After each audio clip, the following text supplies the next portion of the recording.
Hey there, everybody. Welcome to another episode of Classic Gaming Brothers. I'm Seth. And I'm Zach. And we are the Classic Gaming Brothers. We are the Classic Gaming Brothers. That's right. You know what joke we haven't made in a long time? What's a joke we haven't made in a long time? And that's it. That's the end of the episode. We don't make that joke anymore. It is sad. I bet our fans out there who've been listening since episode 0 are absolutely infuriated by us. For not making that joke? Yeah. I was talking to somebody who was interested in the show. Then you told them about it and now they're not. But that's usually how it goes. They allegedly were interested. And I did mention that we try to keep our lore to a minimum so that if you listen to even this episode for your first episode, you can get the mediocre type of episode right from the beginning. So there you go. We keep our lore down. The only lore that's consistent is the producer Doug lore. And all of our guests. But to be fair, they do all tie back with real people. Like, producer Doug is really a real person who is also our producer and really does look like JJJ. That's right. And is just as angry. And he's really interested. Producer Doug is also very interested in Spider-Man photos. All right, well. Well, that was a great episode. Thanks, everyone, for joining us today. I know. And you know what? I just wanted to say thanks to Noah again for sending in the last episode content. Yeah, we hope Noah really liked last week's episode on No One Lives Forever, and we hope he doesn't hate this episode.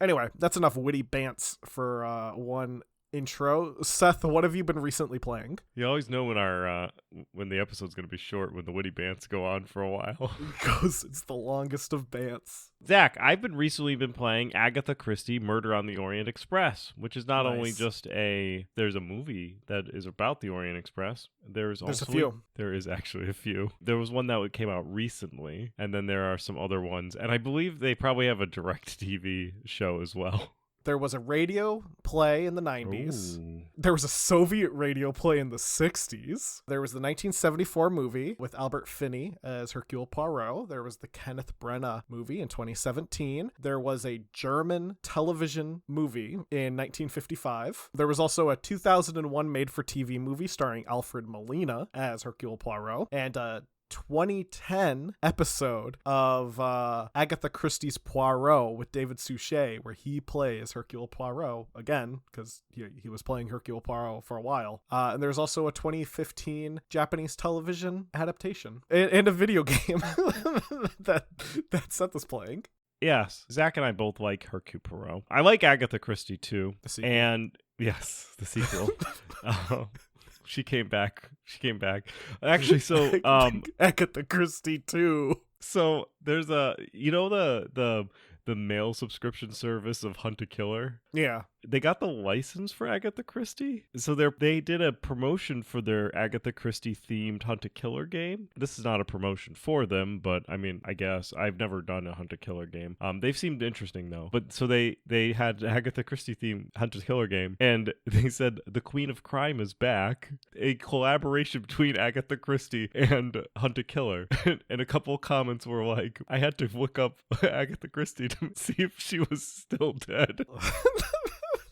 That's funny. Because she is, in fact, the Queen of Crime, and we're not gonna go into all of the stuff that Agatha Christie has done. Arguably, she lent a lot to not only murder mysteries in general, but also the literature genre and also adventure games as well that spawned off of her mysteries. She wrote a number of books, and many of them, not all of them, starred Hercule Poirot. Hercule Poirot, as I mentioned before, is a Belgian who speaks French because he's a French Belgian, which you can also have a German Belgian. There's like a mountain pass in Belgium that splits the France side and the German side. Yeah. And I believe the German side was part of Germany for a little while, and then it went back to being part of Belgium. Well, yeah, it was part of Germany for a little while during a little period called World War II. Yeah, for sure. That's what I mean, yeah. So what I was getting to is that Hercule Poirot has a number of mysteries, and not all of them are Murder on the Orient Express. Right, yes, that's very true. But primarily the content, I guarantee you, if there's a media version, it is about Orient Express. In fact, there's actually a mystery game done by Broderbund called The Last Express, which I believe takes some homage to the Orient Express. And then I believe there is also another Agatha Christie Orient Express video game. This is a remastered of that game, I believe. I don't have the original game, surprisingly. And I really like Hercule Poirot games. I really like Sherlock Holmes games, even though I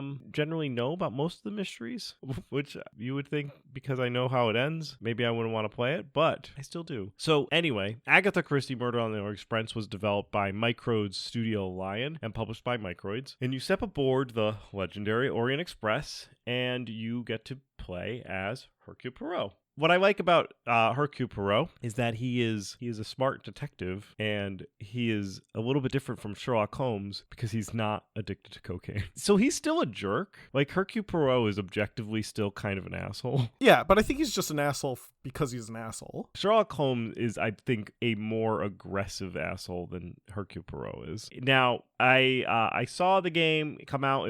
It came out recently. This particular iteration of the game came out October 19th of 2023. So I've only had it in my possession for a short period of time, and I know it's Murder on the Orient Express. Ultimately, I know how it ends. You really can't change the story of Murder on the Orient Express. It kind of, the way the mystery unveils itself, it has to end the same way. And if you're familiar with Murder on the Orient Express, you'll say, in your mind, yes, I know what he's talking about. If you're unfamiliar with Murder on the Orient Express, you can watch the Hercule Poirot movie, read the book, or play one of the many video games featured around it. Or, as Zach pointed out, watch some of the other media that's about Murder on the Orient Express. But whenever I see a Hercule Poirot video game or a Sherlock Holmes video game available, I generally buy it. So I do own another Hercule Poirot game, which is Agatha Christie Hercule Poirot The First Cases. And it plays different than Hercule Poirot Murder on the Orient Express. First Cases is a little bit more of they're both puzzle adventure games, but I feel like First Cases you play as a young Hercule Poirot, and it's not as cinematic as the Murder on the Orient Express game. So if you want a more cinematic puzzle adventure game that's a detective game, then check out Murder on the Orient Express. If you want a more, game that's not as cinematic, you can check out First Cases. Or if you like Agatha Christie's and Hercule Poirot, you can pick them both up. But yeah, like the train ride on the Orient Express, the Murder on the Orient Express is truly about the ride versus the destination, and thus I'm excited to continue to play Agatha Christie's Murder on the Orient Express. And maybe we'll have a sub-podcast where we just talk about Agatha Christie. Dad will probably want to be on that. She is a fascinating lady and has written a number of novels, and a lot of them Hercule Poirot. So Zach. Yes, Seth. What have you been playing recently? I have been recently playing, kind of in honor of spooky season, which just ended as of the recording of this episode, the game The Open House, developed by Corpse Pile, which came out, I believe, this year. It's a free game available on itch.io that can be either played in the browser or downloaded and played on your computer. And I don't really know how to talk about this game without giving away like major spoilers, but what I'll tell you is that it is a virtual tour of a house, 15615 Howla Oak Lane, by a company called North Tree Real Estate that have put it up for sale. And you walk through the house and you read descriptions of the room that you're walking into. And sometimes you click on things, and sometimes things happen. I will tell you, it is a perfect game to play when the lights are off, you have your headphones on, and you're ready to get a little spooked. There was one small moment where I nearly jumped out of my seat. There's not really any jump scares in the game per se, but there is something that happens while you're walking around if you're not paying attention, and then when you notice it, you're like, and it gave me a little spook. So that's all I'm gonna say. If you like horror games, if you like spooky games, give it a try. If that's not really your cup of tea, don't play it. It is a spooky game, but that's The Open House, developed by Corpse Pile. It is for free on itch.io. You can play it in your browser, or you can download it and just play it on your computer. I will say it was fun going into it because I kind of had a feeling it was a horror game when I booted it up, but part of me also really believed it was just like a virtual house tour that some company put up on itch.io because they had nowhere else to put it. And then like the thing happened and I was like, okay, never mind. I know what this game is going for. So, yeah, without giving too much away, that's the open house. Ooh, that sounds exciting and spooky. You know what's also exciting and spooky, Seth? What's that? The fast food industry. That is true. The fast food industry is both exciting and also spooky. And today's episode is dedicated to fast food themed video games, specifically based on like established brands of fast food. So we're not talking about Fast Food Tycoon. We're not talking about Burger Time. We're not talking about like any other game where fast food is involved. We're not talking about games that had fast food as the subject. We're talking about games that were given to us by fast food companies. That's right. And the way we're going to do this is because all of these games were developed by different people. They all have different stories behind them. We've kind of divided this episode into sections of games. So we're going to talk about kind of a set of games and then go into the next set, go into the next set, and go from there. Starting off, we're going to talk about the Noid. So for those of you who did not live in the 1980s, like me, the Noid was an advertising mascot that was part of Domino's. So the Noid was this guy who, he's like a dude wearing the skin tight rabbit costume that was all red, like a latex red. He was primarily done in claymation. He had a black N on his chest that was in a white circle, and his goal was to make sure that pizza would be delivered longer than 30 minutes because Domino had its 30 minutes or less policy. So the Noid's job was that he wanted to make sure that pizzas always were late, so Domino's would have to give you your pizza for free, I guess. So this all became part of a larger advertising slogan, Avoid the Noid, which also happens to be the title of a 1989 PC game, Avoid the Noid, which came out for MS-DOS. The object of that game is you play as a pizza delivery driver, and you have your half-hour time limit, but you have to avoid the Noid, or specifically multiple Noids that are swarming an apartment building trying to stop you by throwing random objects and such at you. It's a pretty simple game, but it kind of gets the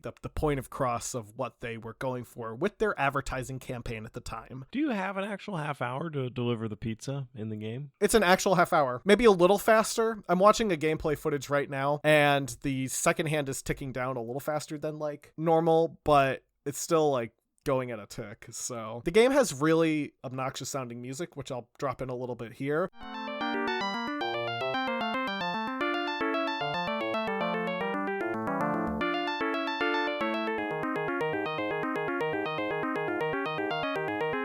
It's also very colorful. It used CGA graphics, so the colors are all like pink and blue and like very bright colors. Almost like a follow-up game would come out as Yo Noid, which I think is probably better known. Yo Noid was covered by the Angry Video Game Nerd, so it kind of got a little bit of attention. But Yo Noid is not by the same people who made Avoid the Noid, but it is also a game featuring the Noid, and it was an NES game where you play as the character of the Noid. Yo Noid was created by Now Production and published by Capcom. In Japan, the game was sold as Kamen no Ninja Hanamaru and was based on the engine for the game Wagonland by Namco. Kamen no Ninja Hanamaru has nothing to do with the Noid or Domino's Pizza, but what happened was when Capcom was bringing the game to the United States, they needed to localize it, and they thought what better way to localize the game than teaming up with Domino's to create a commercial, basically. The mechanics in the game are kept the same. The only thing that's really changed is certain graphics, so your character becomes the Noid, certain like power-ups turn into pizza, and there is a mini game where you have to play as the Noid and smash pizzas using your pizza smasher. In the game, you have no life bar. You will die instantly when you touch an enemy or if the time runs out, and you can gain lives by earning points, where every 20,000 set of points will gain you an additional life. Now, Yo Noid is an odd little game, but what's interesting is that shortly after its release, the Noid kind of stopped being an advertising character for Domino's. He really stopped being their mascot. Now, the company denies this, but it's possible that the reason for the discontinuation of the character was due to an incident in 1989 when a man named Kenneth Lamar Noid held a Domino's restaurant hostage with a .357 Magnum, as he reportedly believed that Domino's had stolen his name. Noid would demand $100,000 from the company, a copy of the 1985 novel The Widow's Son, and a white limousine to get his escape in. He eventually did surrender to the police after he ate 2 pizzas and was charged with kidnapping, aggregative assault, and extortion. He was found not guilty by reason of insanity, and he spent the rest of his unfortunate unfortunately rather short life in a mental institution before he sadly took his own life. He was a man who was unfortunately very troubled, but it's widely believed that that is the reason why Domino's stopped using the Noid as a character, at least throughout the 90s. They did bring him back briefly. In 2009, they ran a limited run of t-shirts. They had sold 1,000 t-shirts that featured the Noid. They also began using the character in various advertisements and such like that, such as during the 25th anniversary of the Noid's creation, they released a Facebook game called the Noid's Super Pizza Shootout, which I think might have been not the best choice of a name or a game, considering the history behind the character. Maybe Domino's was not thinking very straight with that one. Ultimately, the character would eventually return in 2021, so just a few years ago. Domino's brought him back full-time as one of their mascots. There's also, fun fact, a freeware sequel to Yo! Noid called Yo! Noid 2 Enter the Void, which was done as part of a itch.io game jam, and the people who made it designed the game to kind of play like a PS1 and 64 game. Now, we talked about Domino's, who was arguably one of the main leaders in pizza and fast food. Now let's talk about one of the main leaders in hamburgers, and that is McDonald's. Released back in 1992 by Virgin Games for the NES, MC Kids, or McKids. I like that it's also MC Kids. Yeah, well, that's how it's stylized. It's M.C.Kids. It's a platform where you play as either Mick or Mac, two children who look very, very 90s children, and who must travel through McDonald Land to find McDonald's cards and golden arches. The game is very similar to Super Mario Bros. 3 in terms of some of the graphics, but the gameplay is very different. Instead of jumping on enemies, you have to throw objects at them, almost like in Mario 2. You also have the ability to reverse gravity if you use a specific object in the game. The game is more based on finding the various items around the map rather than just getting to the end of the level. Interestingly enough, McKids was pirated and released as McMario in some parts of the world, with the main characters being replaced by Mario and everything else in the game remaining the same, which I think still works. It's just like instead of a child talking to Ronald McDonald in the opening cutscene, it's Mario talking to Ronald McDonald. But it's funny because they didn't change Mario's scale, so Mario is still the size of a child, so Ronald has to like bend over to talk to him. Now, Mick and Mac's adventures do not end with McKids. There was a spiritual sequel released in 1992 for the Sega Genesis, also created by Virgin Games. This game, Global Gladiators, features Mick and Mac traversing through 4 worlds to collect a number of golden arches and save the world from pollution. Throughout the game, you are guided by Ronald McDonald, who is apparently some type of mentor for these children, or a threat. The gameplay is more of an action platformer, with you wielding a water gun that can destroy monsters and bad guys. The game also, according to Zach, has a quote-unquote bonkers good opening song. Yeah, I'm gonna drop it in here. It is peak 90s. There's like record scratches. Are you ready? Yeah. Cool. Are you ready? Awesome.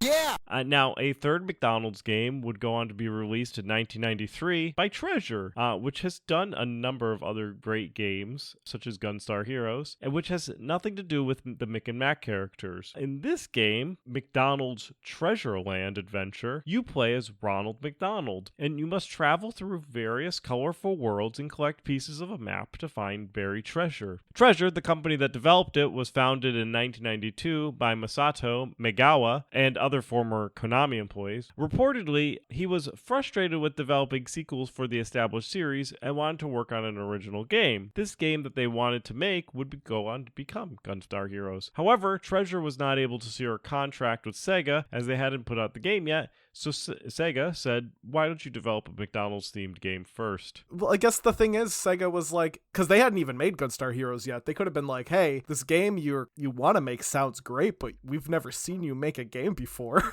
Now, McDonald's Treasure Land Adventure was developed at the same time as Gunstar Heroes and would share some of the same staff. The team often had to reject ideas that they had for the game, mostly because they didn't fit with the feeling of McDonald's, and they knew that they had to remain respectful to the license. The game also helped the team become familiar with the Genesis hardware. The game was completed before Gunstar Heroes was, but they decided to delay it so they could release Gunstar Heroes first. Treasureland Adventure would be released in 1993 and sold around 500,000 copies, which is interesting because I don't know if it was sold at McDonald's. No, it was sold in stores. Which goes to show you kind of McDonald's market penetration, that they could just be like, by the way, go to your local store and buy a game that stars our brand.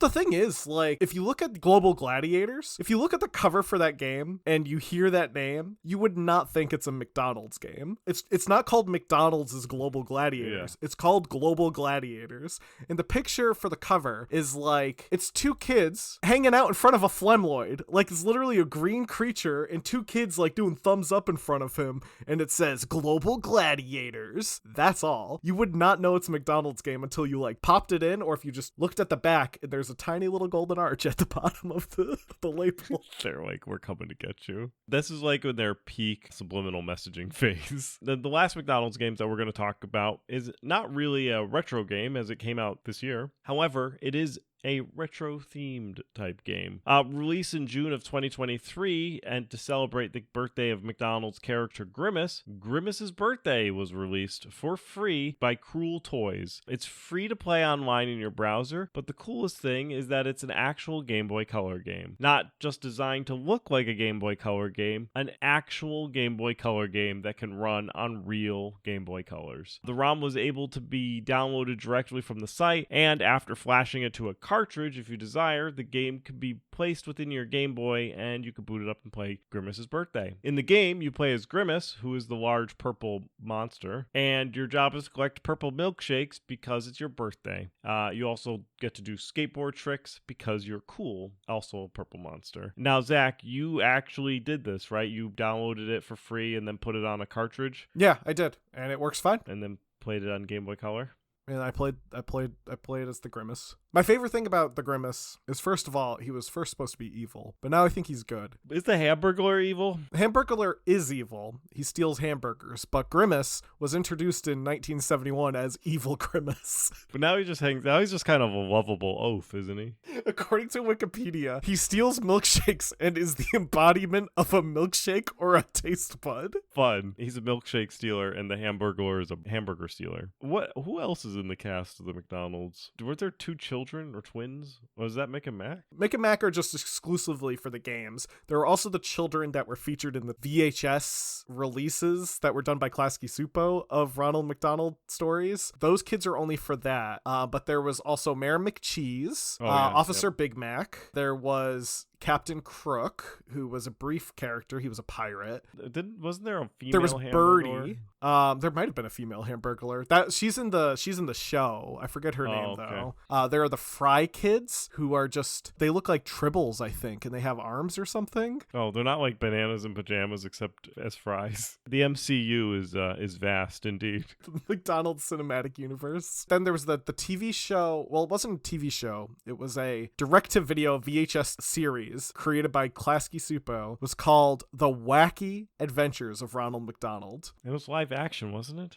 It featured live action segments, but then it had animated sequences that were animated by Klasky Supo. So they looked like Rugrats. Oh, yeah. But it was always opened with a sequence of Ronald McDonald as live action and a puppet version of his dog. And they would be like, remember that time we did this thing? Oh, like the opening, the lamb chops. Yeah, exactly. But my favorite thing is that officially Ronald McDonald was voiced by two people, Jack Dopke and David Hussey. But neither were credited because Ronald McDonald is credited as himself. Well, that's because when you become Ronald McDonald, you turn over all of your license of yourself to McDonald's. They actually write to the Social Security Department and they change your entire identity. Now, the next set of games we're going to talk about are games that I only just recently remembered one of these because I literally was thinking of things to put in this episode, and I Googled Taco Bell video games, and someone posted a picture of some floppy disks and said, does anyone remember these floppy disks you could get from Taco Bell? And I saw one called Jumping Bean Jamboree, and I said, I sure do. Yeah, I did too. There was a series of games released in 2000 on mini CD-ROMs or floppy disks developed by a company called Brand Games, and these were Jumping Bean Jamboree, Moon Eater, Taco Maker, and Tasty Temple Challenge. Yeah, and this came out back in 2000. 2000, yeah. And now 3 of these games are very similar in the sense that Jumping Bee Jamboree is literally just Breakout. Taco Maker is Burger Time, but with tacos. And Moon Eater is you run in one direction on the moon and you shoot things with a guy. Tasty Temple Challenge is a full 3D first-person shooter built in like a pseudo Doom engine.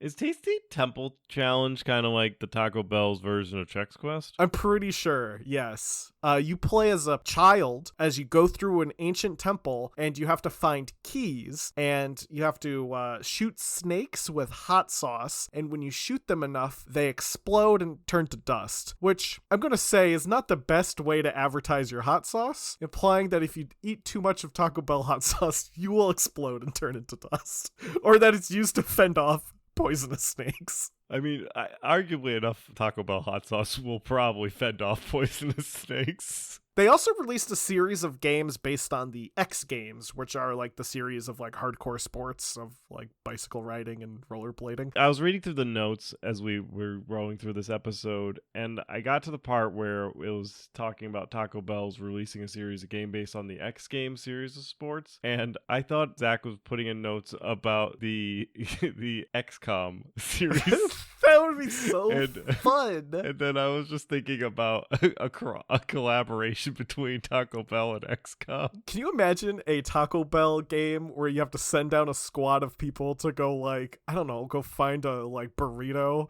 So I'm just no. So I would expect that an XCOM Taco Bell collaboration would kind of be like Chex Quest, but instead of you playing as the Chex Quest aliens, you fight the Taco Bell products. So like in Chex Quest they have like Chex Cereal Man, freaking like other pieces of Chex people in Chex Quest, right? So like there's like the guy who's like a baked chip or whatever, and there's like aren't there other cereals or something like they're not named, but there's like a Cheerio Man and there's like there's like a Cheerio Man, a Puffs Man, stuff like that. So picture that, except they're the enemy and they're burritos, tacos, and you have to kill them with your squad of XCOM people. But anyway, that's not a thing. And then you have to dissect them and they're filled with guacamole.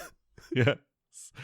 This is the bean burrito dissection. The X Games series of games where, yeah, they're in line with the X Games brand, which I don't even know if X Games are, I assume they are around anymore. They're still around. They're like a series of like hardcore sports like skateboarding and like BMX bike racing and stuff. But it was, they did Moto X in a game featuring motocross. They did Inline, a game featuring inline skating, and BMX, a game featuring BMX. They're all pretty similar to each other, or they're all basically just racing games or you do stunts. Though, according to the website Abandonware, these games were not created by Brand Games. These games were created by Taco Bell themselves, which I don't really believe. I think Abandonware might have gotten their facts wrong, or Taco Bell just took credit for other people's work. Or who knows, they might have like hired an intern to churn out these games. They don't look that complicated. So the X Games is still in existence, and they are a series of sporting events. But like you go to an X game, it's a location. Yeah, it's a venue. but it's a brand. Like it's definitely a brand. Like you can't just have like a bunch of dudes hanging out and you put up a poster and say we're the X Games, because then you'll be sued. No, yeah, for sure. It is definitely a brand. It actually was just recently sold too. Man, the X Games were really popular for a while in like this period, but I remember there was everything. There was like the sequel to the Goofy movie is themed on the X Games, and then there was Rocket Power did an X Games episode. Arguably the X Games started in the 90s because they're about 20 something years old, so when they came out I think it was just really popular. They were owned at one point in time by ESPN, but recently, like as of like last year, ESPN sold the X Games to a private equity firm. I did read through my research and figuring out if the X Games are still a thing. The X Games have never drug tested any of their competitors, and they get a little bit of controversy from that because apparently the rule is we don't care. Now, we're going to talk about the last franchise because we can't be able to go through a fast food episode and talk about McDonald's, Domino's, and Taco Bell and not talk about Burger King. There were 3 games that were developed for Burger King by a company called Blitz Games and released in 2006 as part of a promotional release. These games were all sold for $3.99 with any value meal. So you buy a value meal, you pay $4, you get a game. The origin of the games came about when senior executives from Burger King and Microsoft met at the awards for the Subservient Chicken and I Love Bees marketing campaigns at the Cannes Film Festival. The executives discussed the idea of a Burger King themed game that could also be fun and not just be a jumping bean that was Breakout. They wanted maybe to have a Burger King game that was actually a good game. In the fall of 2005, Blitz Games began to work with Burger King and began development of the games. The original team at Blitz started at 15 people and grew to over 80 over the course of development. Part of the project was making 2 versions of the games, one for the original Xbox and one for the Xbox 360. And I believe one of the ways to save development costs is that the discs actually include both versions of the game, so the machine simply opens the appropriate executable when the disc is inserted. So it goes, oh, you have a 360, we're going to start the 360 game. While the team was able to score extra time to work on the game, they really only had about 7 months to create 3 games and 2 versions of each game. And one of the things that they did, that I heard an interview of one of the developers from Blitz Games talking about how they were able to develop these Burger King games and why they came out in the quality that they did, because they did come out with pretty decent quality. They're not terrible games, to be honest. Like they are not terrible games. They're not amazing. I'm not gonna like give them game of the year. They're decidedly $4 worth. Yeah. If I got one of these games as a child, I would have played the hell out of it. One of the ways they did it was, I think one of the games, and to be honest, you'll have to look up the interview. I think it was with Leroy Patterson, who we'll talk a little bit about, but that interview, he was talking to the developer, and apparently they said that they, at one point in time, essentially ghost wrote the development of one of the games, where they sent it to another company and were like, yep, we're working on it, and some other company actually did the coding. But one of the interesting things that I thought that they did was they developed the game independently of developing the art, because the art was so important to the brand, because it's a brand, that the art was going to have a lot of backwards and forwards pushback. And so what they would do is they had an entire art team just work by themselves developing all the art. And then they had the gameplay team developing the actual game. And they used placeholder images until the art came through. And Zach will talk a little bit about Sneak King, but one of the things that was interesting about Sneak King is that the game was not fun without the art. The game was in fact pretty boring, where like the kart games were actually pretty fun without the art. Sneak King wasn't. But once they added the art, they were like, now it's fun and hilarious. One of the 3 games that they did was Pocket Bike Racer. Now, in Pocket Bike Racer, you race on pocket bikes. Pocket bike being an incredibly small motorcycle that are illegal in some states. In the game, you could choose one of the 5 races: a Burger King parking lot, a construction site, a neighborhood, the King's Garden, and a fantasy ranch. What I like is 3 of those places are definitely places you get arrested for riding a pocket bike. That's true.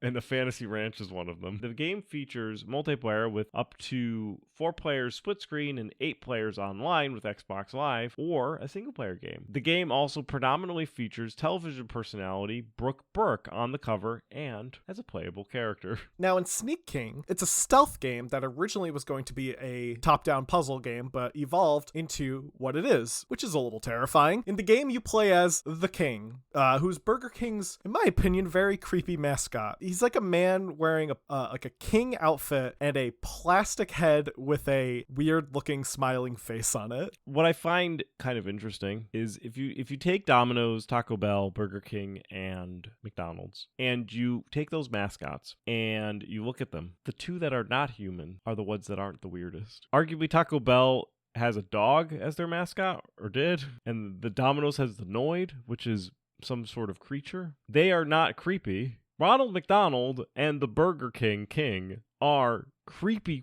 people. The king for sure. The king, I think, is creepier than Ronald McDonald just because he's unnerving. Like, Ronald Yes. McDonald is a clown, and clowns are automatically a little scary, but the king is just unnerving. We don't have this in the notes, but it was part of the interview, and I thought it was hilarious. So when they did the king, Sneak King, you play as the Burger King mascot. They mocapped it. And when they did the mocapping originally, they couldn't get it right because something was missing. Do you know what that thing was? You know what was missing? The terrifying face. Correct. So do you know what they did? They asked for it, and Burger King sent it to them. So do you know what the developers did when they got it? They ran around with it on their heads. And eventually the Burger King rep came, and the Burger King rep said, "Hey, did you get the package?" And they said yes. And the Burger King rep said, "Don't put it on." Because it was extremely, like, it was their only one or something, but it was like very valuable. So he's like, "Don't fool around with this." And they were like, "Oh no, we haven't done that." Which Oh, they we definitely did spent not fool around with it. with this creepy ass Burger King mask. But yeah, I thought that was a fun antidote. In the game Sneak King, again, you're playing as the king, and you're tasked with sneaking up to innocent people and giving them food because they are hungry. You explore a cul-de-sac, sawmill, construction zone, and downtown. Each level has 20 different challenges, and there's a free play mode and a challenge mode. In challenge mode, you're directly tasked with delivering the food to the hungry NPCs, and your job is to not get caught. If you are caught, the NPC will lose their appetite, which in all fairness, if I saw the king, I would also lose my appetite. Leroy Patterson, a professional wrestler, stuntman, and video editor / YouTuber, owns around 3,000 copies of Sneak King as of 2021. Inspired by tales of games like Pepsi Man becoming valuable, which we'll talk about Pepsi Man in the future, Leroy would go on to buy one of each Burger King game. Then years went on and he found 50 of them at the dollar store and said to himself, "Man, you know it'd be funny if I owned a bunch and gave them out as gag gifts." Then he ended up just keeping them and started collecting them first as a joke, but now as a passion. Kind of reminds me of the person who collects VHS copies of Speed, the Keanu Reeves movie, and has like thousands and thousands of copies of Speed. The last game that we'll talk about, which is also part of this line of Burger King games, is Big Bumpin'. We don't have a lot to say about Big Bumpin', but I do love the name. Big Bumpin' is a bumper car game where you can play as Brooke Burke, the Burger King, the Subservient Chicken, and other assorted characters. You do combat in the Icebox, the Broiler, King's Court, the Deep,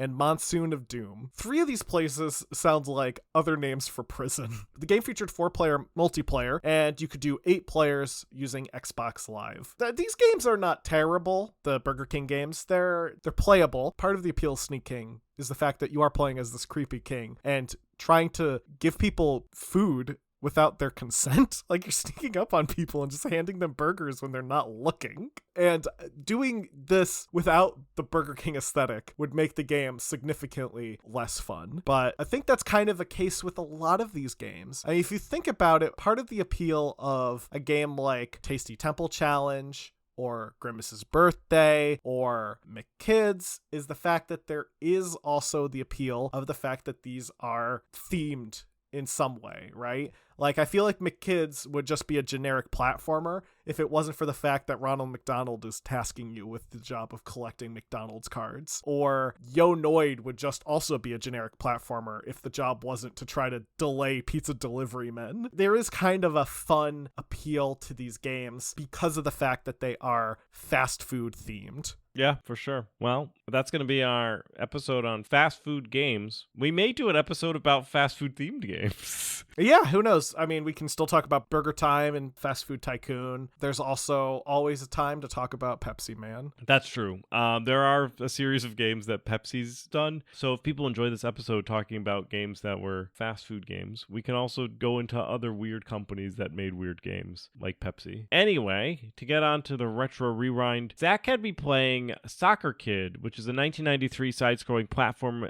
game that was released for a number of different platforms over the years, including, and first, the Amiga, and then ported over to the 3DO, CD32, Jaguar, Game Boy Advance eventually, PlayStation, Super Nintendo, Windows Mobile, and MS-DOS. And Zach had me play the MS-DOS version, which is arguably probably one of the harder versions because it's a platformer and you have to use your keyboard. And usually platformers are easier to play on a controller. The game has you playing as the titular soccer kid, and you have to travel through different countries and cities and trying to retrieve the World Cup and free the world from an alien pirate named Scab. You go through multiple different countries, in each country 3 times. So like in England, you go through like a city in England, you go through the countryside, then you go through London proper, and then you fight a caricature boss of the country. So for England, it was a very British-looking rugby player. Now, reviews at the time said that the character moves of the soccer kid are too fiddly, and using the soccer ball as a weapon is a bit tough, and I would agree with that. The game ends up being pretty tough, as you can only get hit about 3 times, and you can get hit pretty easily before you die, and you also have no real defense when you don't have your soccer ball, which will occasionally just roll off or pop, and then you won't have your soccer ball, which is what you use to kill enemies with, which is kind of annoying. It's like playing a game with a gun and you dropping the gun. Overall, it's a pretty rough platformer to play. I think it's a pretty tough platformer, and I don't know if it really holds up, so I would recommend, if you really like soccer, I guess, maybe. But ultimately, there's better platformers out there that were released in the same year. Zach, you could play for next week Shadow Warrior for the MS-DOS. Okay. Last week, Seth asked me to play Abuse. Abuse was created by Crack.com, which when I launched the game, I thought that was just the name of like the team that like released the cracked version of this game. Oh, fun. But no, it is the company that, it's the developers. And they released the game back in 1996. It's a side-scrolling run and gun, and you play as a guy named Nick Vrenna, who kind of looks like the Predator on the box art, but he's in fact not the Predator. He's just a man who's wearing some like weird armor. And you run through a prison because your character has just escaped prison, and you shoot monsters who were in fact other prisoners that were infected by a substance called Abuse. The game is fast-paced and honestly pretty enjoyable. The combat is solely driven by the mouse, and all of their actions are pretty much solely driven by the arrow keys. So if you need to activate an object, you press down with the arrow keys. If you need to jump, you press up with the arrow keys. And then everything else is just done with the mouse. You just point and shoot. It's fast-paced, you're running around, you're blasting at enemies, and I also really liked the creepy music, which was done by Bobby Prince, who also did the music for Doom and Wolfenstein. So that might be why I liked the creepy music. As a fun fact, Abuse was ported to the Mac, and Bungie did the port. Another fun fact is that Abuse is totally in the public domain, which is really fun fact. So you can just go and play this game whenever you want. Does Abuse hold up? I think so. It's a fun game. I'll definitely play it again. I really liked it. And yeah, give it a shot if you can get a copy. Next week, Seth, you can play a game from our childhood, Mixed Up Mother Goose. All right. Now, thank you everyone for listening to this episode of Classic Gaming Brothers. If you have any questions about today's topics, feel free to email us at classicgamingbrothers@gmail.com. We're available wherever podcasts can be listened to, such as iHeartRadio or Podbean or iTunes. Be sure to also follow us on Facebook, Classic Gaming Brothers, Twitter, CG Brothers Pod, Instagram, Classic Gaming Brothers, or Blue Sky, CG Brothers Pod. And with that, Seth, am I forgetting anything? Don't play games like my brother. And don't play games like my brother. I've been Seth. And I've been Zach. And we've been the Classic Gaming Brothers. That's right. That's right.